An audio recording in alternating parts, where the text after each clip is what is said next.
श्री कृष्ण जी ने कुछ अच्छी बात कही है। भाग एक बार एक टीचर क्लास में पढ़ा रहे थे। बच्चों को कुछ नया सिखाने के लिए टीचर ने जेब से 100 रुपए का एक नोट निकाला। अब बच्चों की तरफ वह नोट दिखाकर कहा, क्या आप लोग बता सकते हैं कि यह कितने रुपए का नोट है? सभी बच्चों ने कहा 100 रुपए का। टीचर, इस नोट को कौन कौन लेना चाहेगा? सभी बच्चों ने हाथ खड़ा कर दिया।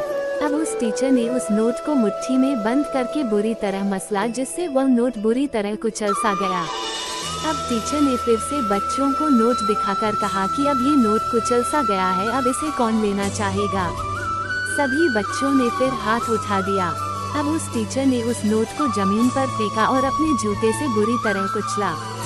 फिर टीचर ने नोट उठाकर फिर से बच्चों को दिखाया और पूछा कि अब इसे कौन लेना चाहेगा? सभी बच्चों ने फिर से हाथ उठा दिया। अब टीचर ने कहा कि बच्चों, आज मैंने तुमको एक बहुत बड़ा पढ़ाया है।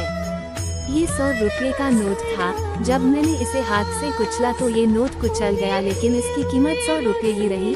इसके बाद जब मैंने इसे जूते से मसला तो ये नोट गंदा हो गया, लेकिन फिर भी इसकी कीमत 100 रुपये ही रही। ठीक वैसे ही इंसान की जो कीमत है और इंसान की जो काबिलियत है वो हमेशा वही रहती है।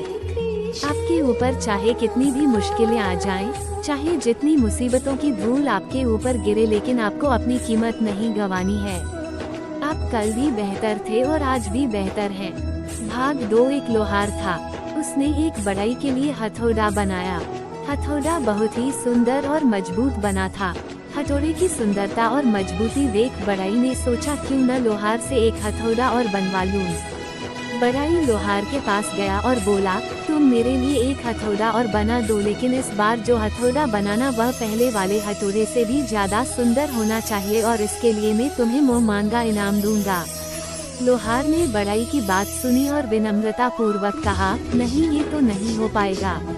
बढ़ई लोहार की बात सुनकर आश्चर्यचकित हुआ और बोला, आखिर क्यों?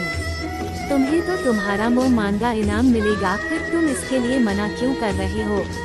लोहार ने कहा, दाम की बात नहीं है, मैं जब भी कोई चीज बनता हूँ पूरी योग्यता और लगन के साथ बनता हूँ।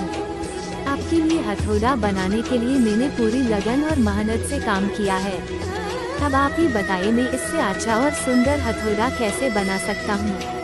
अगर मैं आपकी बात मान लेता हूँ और कहता हूँ कि हाँ, मैं ये कम कर सकता हूँ, तो इसका मतलब ये होगा कि पहले वाले हथौड़े को बनाने में मैंने कोई कसर बाकी रख दी थी, इसलिए इस हथौड़े को मैं और भी ज्यादा सुंदर बना सकता हूँ। लेकिन ये तो सत्य नहीं है। मैंने आपके लिए पहले ही पूरी ईमानदारी और लगन के साथ हथौड़े का निर्माण किया है।